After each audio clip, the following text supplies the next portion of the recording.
Hey, thanks everybody for joining us today. Live Music Nation Podcast Festival Edition. We are with Ian Burnett. He's with the Iron Horse Bicycle Classic. Ian, thanks for joining us. Yeah, good morning. Hey, Ian, give us a little background on you. Where did you grow up? And then let's talk a little bit about your career.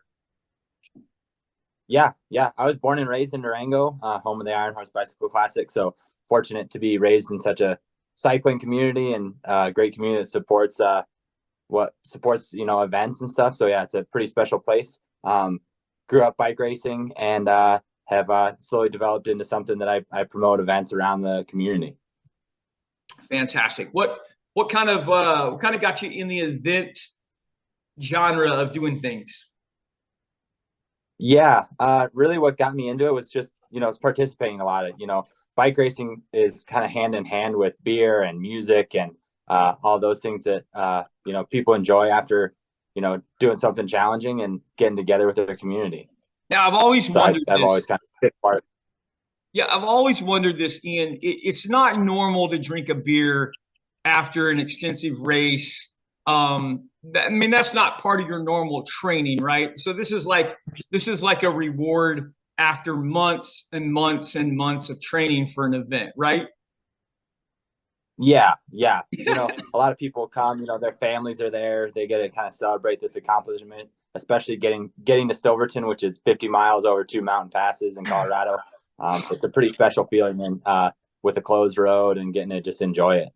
Now, before that first beer, you still are replenishing those immediate sugars, getting that cortisol level down, following up with a protein shake or some kind of food like that, and then let the alcohol settle, right?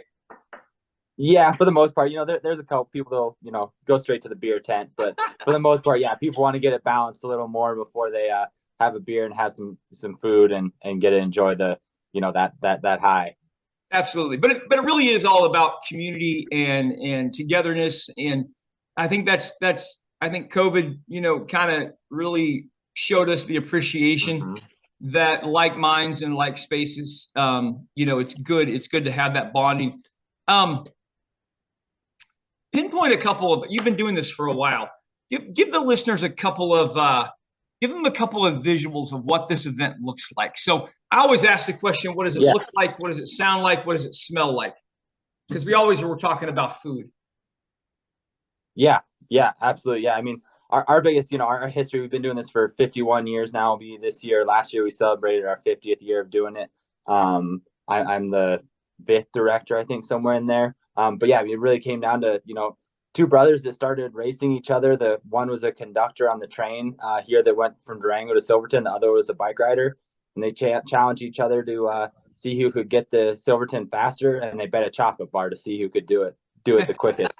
That's kind of how it kicked off. And then we kind of realized that, that was the spirit of what the community needed. And so it's been a race ever since. They kind of challenged each other. And really, it just, being able to come to Silverton before the train gets there. And then you hear that train coming in, you hear it coming and getting close, a lot of people are coming down the pass knowing they want to get there and beat the train and set that goal. And so, yeah, it's a pretty cool thing to, smell that train come to town.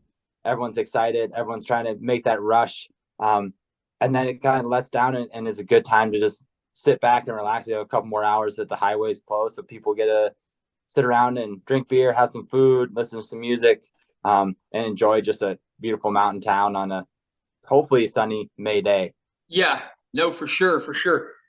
Give us a couple of I know sometimes you guys do tribute rides and Mm-hmm.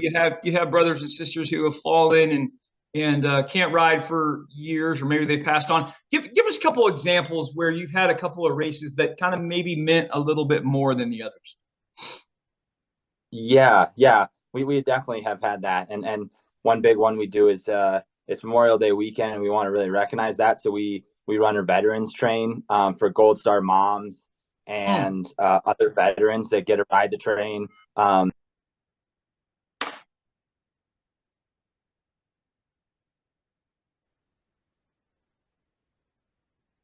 Yeah. We want to recognize this Memorial Day and what that means to this country and what that means for our community. So we do a veterans train that is for Gold Star moms, other veterans, Really try to connect them with a good day to get out on the train, enjoy the sights. And then we do a memorial service for Memorial Day in Silverton, kind of recognizing them and giving them their time to recognize their family. So that's been a big part that we've initiated in the past 10 years that means a lot to the community, and brings it back to center and makes it realize how fortunate we are to get to just ride our bikes and do the things we love instead. Yeah. No, it really is about that community. Absolutely. All right, Ian, a couple fun questions here because I am in live entertainment full time. I always ask these two questions. So, Ian, what is the best concert you've been to your entire life? Ooh, yeah. I mean, some of the first ones I ever went to, I went to like a lot of Warped Tour and that kind of stuff as a kid. Yep. That rambunctious side of me. That's some fond memories of growing up with friends that just want to get out and enjoy music and enjoy being outside and listen to music. Yeah. Very cool. All right, you could bring one musical act, dead or alive, to the Iron Horse Bicycle Classic. Who you bringing? Ooh, that's a tough one. Yeah, probably. It's such probably some rock music. Just getting people out to just enjoy and relax. I can't put a name to it. I don't know what would be a good exact fit for that. But just that excitement, it's definitely an exciting time to be up there. Yeah, I can't put a name to it. Yeah, that's good. You want some energy. You want to recreate those moments. Absolutely. Yeah. For sure. Yeah. Ian, how do people find out more about the Iron Horse Bicycle Classic and some of the other events that you guys host throughout the year?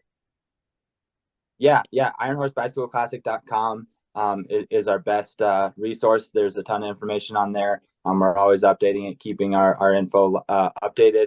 Looking to add some new events, maybe a Friday evening event to be determined. So yeah, that's the best place to keep up. Okay. Very good, man. Ian, you and your friends and your fellow racers and riders stay safe, man. Yeah, thanks for the time. All right, thanks, Ian. Well, baby, I'm on it with a bottle